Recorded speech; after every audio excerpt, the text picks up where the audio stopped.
How to find watch later playlist on YouTube. Hey, what's up guys? Welcome back to our YouTube channel. In today's video, I'm going to show you exactly how you can do it. Now, first thing first, make sure that you have your YouTube ready to be opened. Once done, launch your YouTube application. And let's go ahead and first add a video to watch later. In order to add a YouTube video to watch later, tap on three dot icon and then tap on Save to Watch Later. Now let's go ahead and exactly view how we can view the watch later. Now here tap on Use section.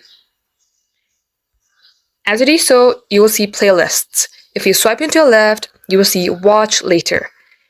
Also be noted this watch later is completely private, so you can go ahead and add any videos to it.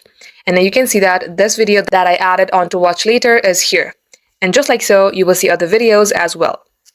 So guys, this is all for today's video. Thank you all for watching. We will catch you up in our next upload.